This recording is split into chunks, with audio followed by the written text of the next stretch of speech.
do me a favor, look at this room. Doesn't it feel kind of empty to you? Now, look at this room.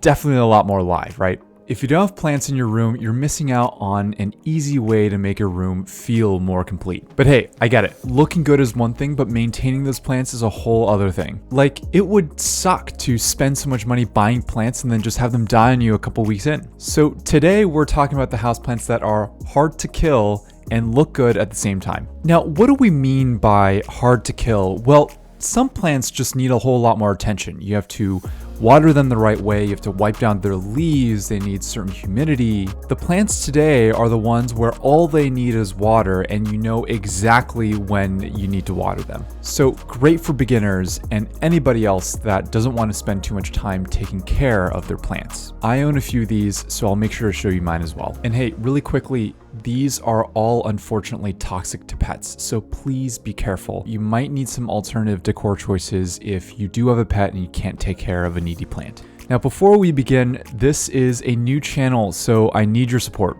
The best way to help is by watching this video until the very end. You can also subscribe to the channel, hit the like button, or leave a comment below. I really appreciate your help. Let's get started. So number one is the snake plant. We're gonna start with a classic.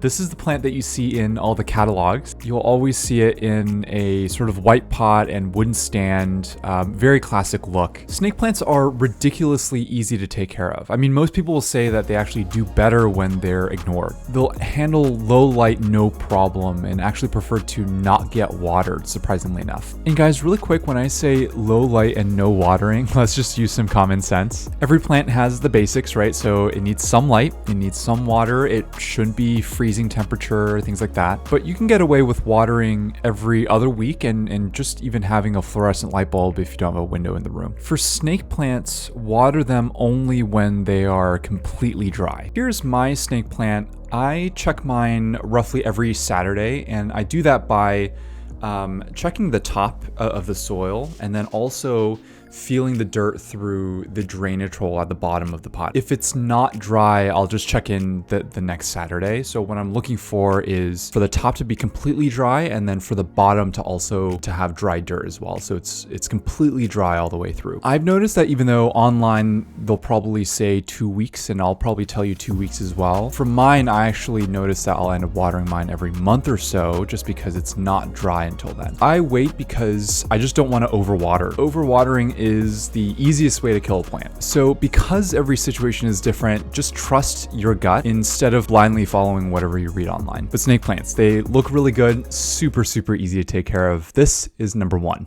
Number two is pothos. Pothos are a part of my favorite category, the vining plants. There are a few others you'll hear like philodendron and scindapsus, but I wouldn't worry about that too much since they're all pretty much the same thing and need the same stuff. I love these because they grow super fast and they tell you when they need to get watered. It's super satisfying to own them because you don't need to wait ages for them to grow. If you want a whole lot of green or this very full bushy look, then pothos are a great way to go here. So here's my pothos. You can tell that it's pushing new leaves. Over time, all of these will vine out and start to droop towards the floor as the branches get heavier, which creates this very full look. I'd recommend putting this somewhere pretty high, like a bookshelf or something similar, or even hanging it so that the vines can cascade down. I don't check my pothos every week like I do with my snake plant. Pothos will start to droop when it needs water, so I just take a look once in a while to see if that's happening. You can see these leaves are perking up pretty well right now since this was watered fairly recently, I think about a week and a half ago, but they'll start to droop a bit in about a week or so. So again, just be patient and don't obsess over the watering. Overwatering will kill this one super fast. Number three are ZZ plants. ZZ plants are remarkably resilient plants and great for a variety of situations. I remember when I was in the office, ZZ plants were the most popular desk plant choice, and it'd be a good choice to add one to your home desk setup if you have one. So unlike the pothos, which will grow a lot, ZZ plants will not grow very much at all, and so you don't have to worry about pruning or repotting or anything like that. So you can literally leave them there for years at a time and just let it do its own thing. If we're talking about low maintenance, ZZ plants are the lowest of low maintenance plants. You literally just put them there. Now, I don't have ZZs because I don't like how they look. They kind of remind me of hedges and bushes outdoors, and I like the more leafy kind, so I'm again in love with the pothos. But but ZZs are a solid choice. I'd recommend them any day as a beginner plant. For light and water for ZZ plant, I'd consider it pretty much the same as the snake plant. So for light, just have some light is okay. And then for water, you want to wait until the soil is completely dry. So check every 10 days to 2 weeks. I'd probably check them on the same schedule as my snake plant. I'd probably just put them together even because they both want fully dry soil in between the waterings. Number 4 is the peace lily. I love peace lilies. They look fantastic. I love the white sort of leaf flower thing on top of the dark green. It really stands out in a very nice way. These were actually my first plants that I got when I moved to San Francisco. I got 2 of them. Unfortunately, they both died when I left for, I think, 6 weeks without anyone to take care of them, but obviously that's my fault, not theirs. You can put them in low light, but they will do better with more. So especially if you are looking for those white leaves to show up those flowers, then they'll make much more of those when they have more light. And so if you are in a much darker situation, you might actually not see them at all. For watering, peace lilies will actually be a little bit different from other plants in that they want consistently moist soil instead of waiting for soil to completely dry out in between waterings. Now, if push comes to shove, you can just wait until everything starts to droop before you water, just like the pothos. The warning is that they will be a little dramatic and droop pretty heavily when they start to get dry, but they'll perk right up when you add some water in. That said, it's better to monitor this one a little more closely and keep the soil moist on a consistent basis. I'd say check in every week or so and see how it's doing. Number 5 are the Chinese evergreens, otherwise known as the Aglaonemas. There are a few types here on the screen, but all of them are Chinese evergreens or Aglaonemas, and any nursery is going to label them together in one section, so it'll be pretty easy to find. These are actually on my list to pick up next. I love the ones with a little more color in them, so the pink is super unique, obviously, in plants, especially this one in the middle called Sparkling Sarah.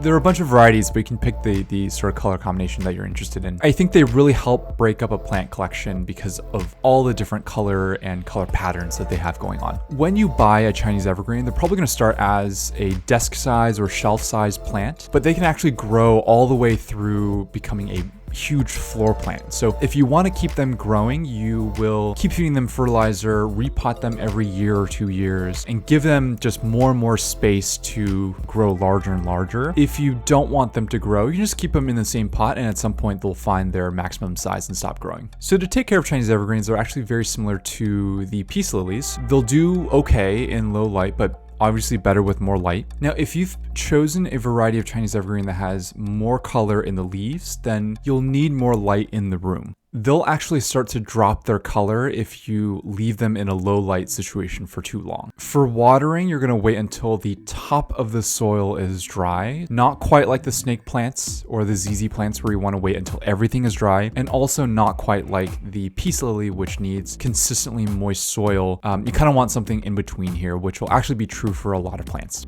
Number 6 is the millennial favorite. It is the succulent category. Succulents are actually a pretty wide range of plants. They have a lot of selection to choose from, a lot of shapes, a lot of sizes, a lot of colors. Succulents are perfect for small spaces because you can find them pretty small. So I've seen some that are just about this big, and there are a ton of shapes and sizes and colors. So you can have a pretty wide collection of succulents and a lot of variety within that collection. The only requirement is that they need a lot of direct light. I mean, they're basically desert plants, so anything that mimics that environment will work fine. I don't have them, again, because I live in a colder, foggier neighborhood of San Francisco, which is already kind of cloudy. But if you have even a windowsill with good lighting on that windowsill, then it's going to be really easy to keep a nice succulent collection there. From a watering standpoint, succulents are pretty standard, so you just water when the top of the soil is dry. In terms of other maintenance for succulents, there are a couple factors that you need to keep in mind. One of them is that you have to rotate the succulent once in a while because they will grow towards the light. And so if the sun is here, it'll start growing here. And so you want to rotate it so that it'll start to balance out over time. They'll also need some particular soil that mimics their native environments. So if I were buying succulents, I would just leave them in whatever container that they come in because the nursery has already picked out the right soil for them. Number 7 is Monstera, which I guarantee that you've seen before. Now, in their largest forms, Monsteras are these large floor plants with huge broad leaves that have holes and gaps in them. It's an iconic look, much like the snake plant. It turns out that Monsteras are also ridiculously easy to take care of, and they look excellent, so they're great investments. So here's a Monstera which I actually just got. You can see at the bottom are these new leaves, so my goal is just to keep them going. Eventually there'll be little holes in these bigger leaves up here that will keep extending until they completely split the leaf. Now in terms of light and water, Monstera is pretty easy. It's the same pattern as everything else, which is low light is fine, more light is better. Water when the top of the soil is dry, don't water too much. Just like succulents, Monsteras have a few aspects that are unique to them that you want to pay attention to. So if you're like me and you've recently bought a new Monstera that you eventually want to become a new floor plant, you're going to want to pay attention to how it's actually growing. First, at some point, the leaves are going to get so big that they start to weigh down on itself, and so to keep its shape, you're actually going to want to tie it to a stake that you plant inside the pot. This will help keep the branches and leaves growing upright instead of sprawling on the floor. Over time, you might notice that the Monstera is also growing a little lopsided like the succulent. To fix this, you just want to rotate the Monstera once in a while. You won't need to do it nearly as often as the succulent, but you will want to do it once every 6 to 12 months or so. Now, if you really want to encourage growth, you can add fertilizer every other week during the spring and summer, and then also look to move it to bigger and bigger pots every 1 to 2 years so that it can keep on growing.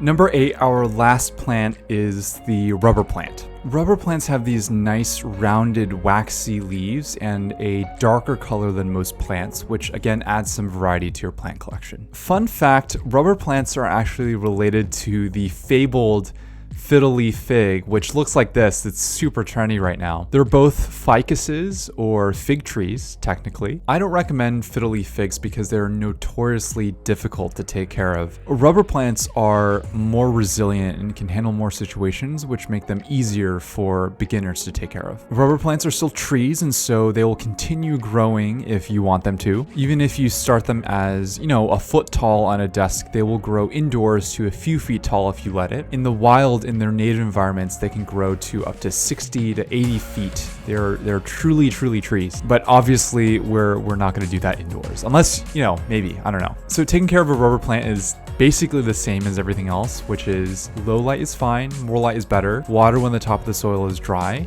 and that makes it so that the rubber plant kind of fits in with the watering schedule that you've set for all the other plants. So super easy to take care of. All right, so those are the plants. Since most of these plants follow the same light and water pattern, if you can pick up one and take care of it, you can definitely do multiple, and you don't have to spend too much time on them at all. I end up taking about 15 to 20 minutes every 10 days to 2 weeks to take care of my plants, and they're flourishing. They're doing quite well. It's really not that much work, and they look so good indoors too. It's such a worthwhile investment of your time and energy. Plants really are just not that much work at all, and they look so good in your room, so it's worth the small amount of time and energy to put into them. All right, let me know what you think. Thanks for watching, and I'll see you next time.